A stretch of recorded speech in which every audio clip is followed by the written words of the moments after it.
debt. You want to challenge power? Why don't you criticize the banks once in a while? What? All they want to talk about is race and gender. Who's worse, the addict or the dealer? Obviously the dealer. Look at the penalties. Look at the moral outrage.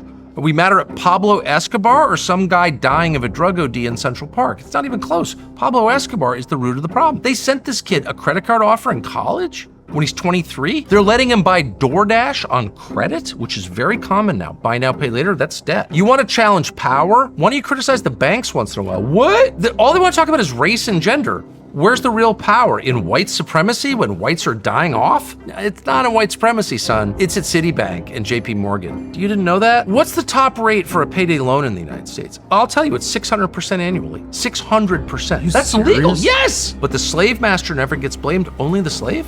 Tell me how that works. And the Republicans are just like, shut up, pay your debts. It's your fault. Which is partly true. You accrue a lot of debt, you shouldn't have. On the other hand, it's not just you at fault. So here's the analogy that always occurs to me that I never hear anyone use, which is drug addiction. So you got the drug addict, and we disapprove of drug addiction. Of course we do, you fucking drug addict.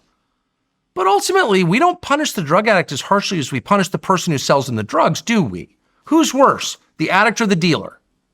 Obviously the dealer. Look at the penalties. Look at the moral outrage. Are we matter at Pablo Escobar or some guy dying of a drug OD in Central Park? It's not even close. Pablo Escobar is the root of the problem. He's the one getting rich from the addict's misery.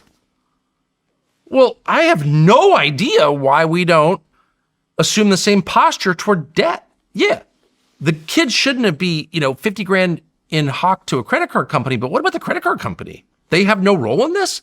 They sent this kid a credit card offer in college when he's 23?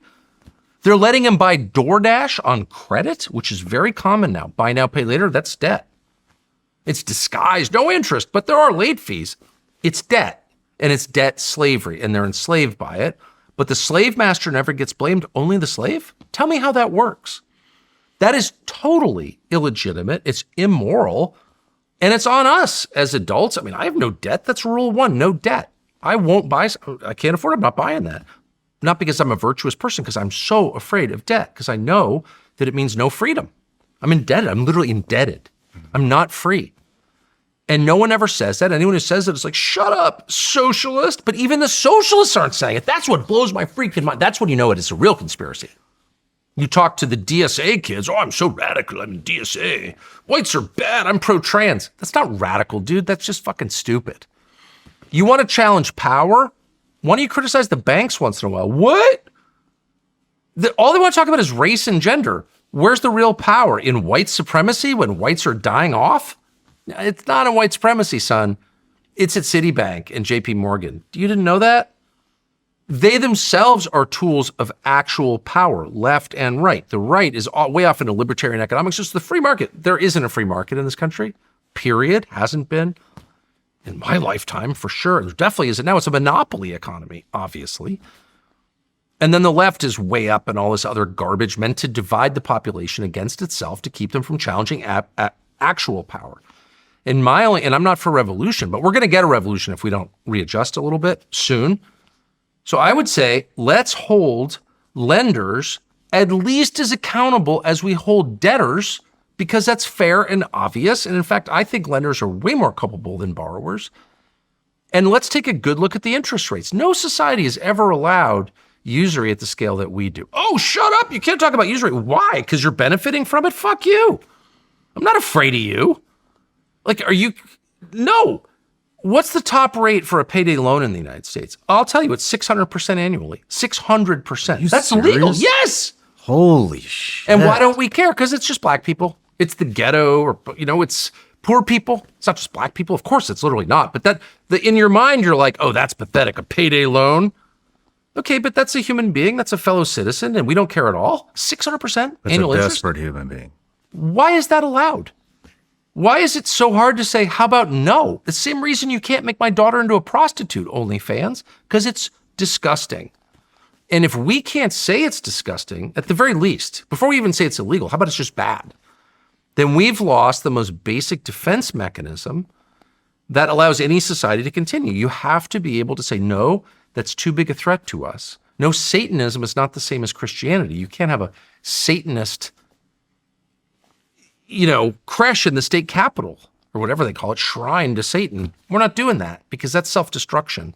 That's suicide disguised as freedom. So anyway, we just lost the ability to recognize the true threats to ourselves and our children and our grandchildren and our nation. And one of the greatest threats, you could argue it, but definitely one of the greatest threats is debt.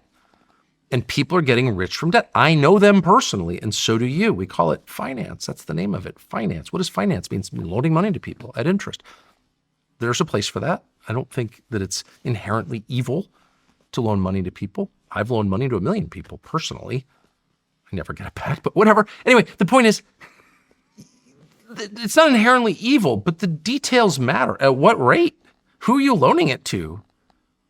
What are the terms? There has to be some boundary, or else it's just pure exploitation of your fellow human beings, your fellow citizens. And rather than rein it in, we celebrate the people who do it. And we wind up with the entire economy is based on what? Finance and real estate. And neither one is a productive industry. One is loaning money at interest and the other is just reselling dirt.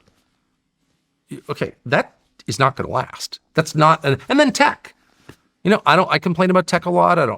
I'm worried about the implications of emerging technologies. Obviously I've talked about a lot. But the idea of tech, building something new, creating something, of course, that's what we're supposed to do as people, make something new. So that's like inherently more legitimate.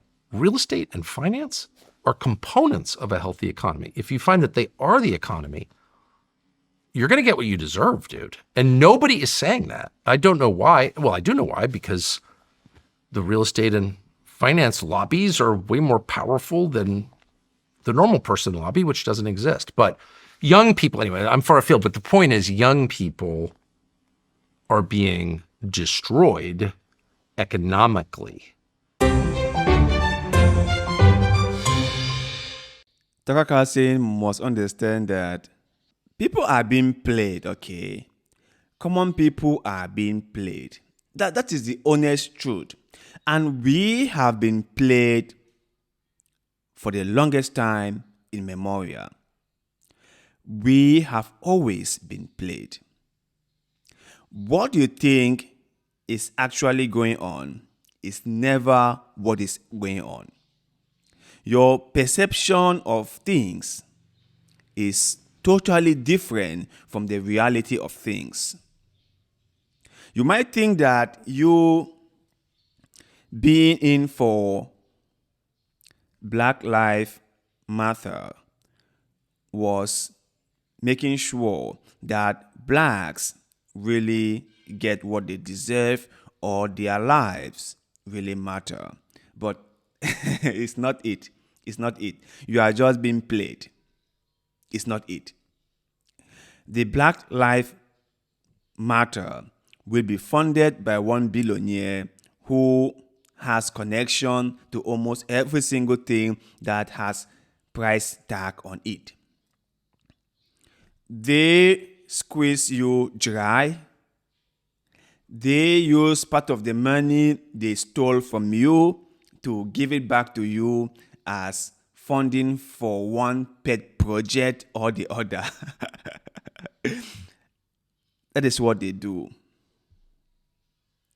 Likewise, the Republican side, they will sell guns to you, and the money they get from you, they will give a fraction back to you to fund organizations that are all in for gun protection. That's what they do. You will see a billionaire funding DEI movement in the country, right? And I think that DEI has some credibility. I think that DEI is something that should be practiced. It's a policy that we should practice. And we should make sure that the policy is being put in place the right way. Because I think that DEI was abused or misused by people with sinister motive. The billionaires, the special interests will come in and they will just dilute the whole movement. That is what they do. And about the loan issue, like even the Bible say, I don't know if most conservatives read their own Bible, but the Bible said that the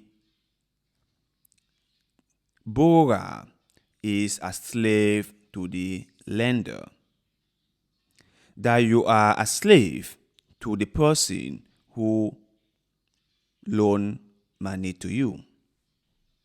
That should let you know that going out for a loan isn't always the best idea. And secondly, a 50 years mortgage payment, that is the solution to the problem. I mean, people are struggling, that's true. People can't afford so many things, that is true. Life has gotten a lot more harder, that is true. Things are way more expensive, that is true. Take it from someone who's an African. We can barely survive anymore.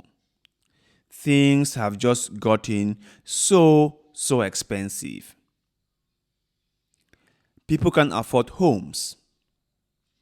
And Trump thought to himself that the only way he could help those who can't afford homes was to extend the mortgage payment duration, was just to drag the loan for 50 years.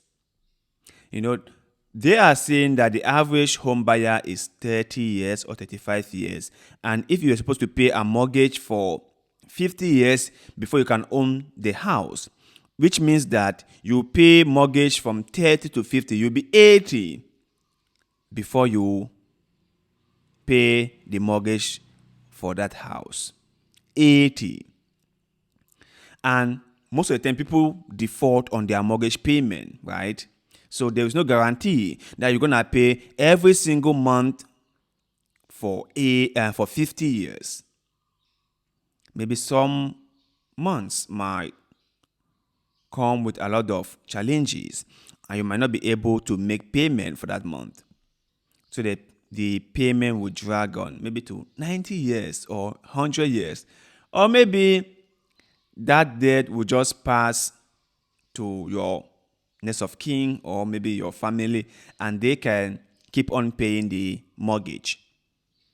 Your house will now go from becoming a generational wealth to generational debt.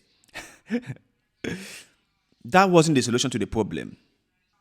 Just dragging the payment from 30 to 50 is not a solution to the problem. Now, if this problem wanted to be solved, it's very simple. First, control housing. Put laws in place that ensure that house owners or builders cannot just increase price without any justification. Secondly, make sure that people understand that housing is not for business but for people to stay. Housing is to accommodate people. It's not to speculate. Thirdly, make sure that people don't create artificial house scarcity by hoarding houses. People don't buy homes and let them just stay empty so that there should be a shortage of housing in the market, and then they can increase the price. Laws need to be put in place against practices like that. Fourthly, you can increase people's wages or salaries. You could do that. When you increase it, people have enough money in their wallet, and by so doing, they can start buying their houses. That is how you solve a problem. You don't drag the mortgage payment. Because if the underlying issue is not resolved, whether you drag the payment to 100 years, people will still not be able to afford the house. They will still not be able to afford the house. So do the right things, not this cosmetic surgery that you politicians like to do. do the right thing.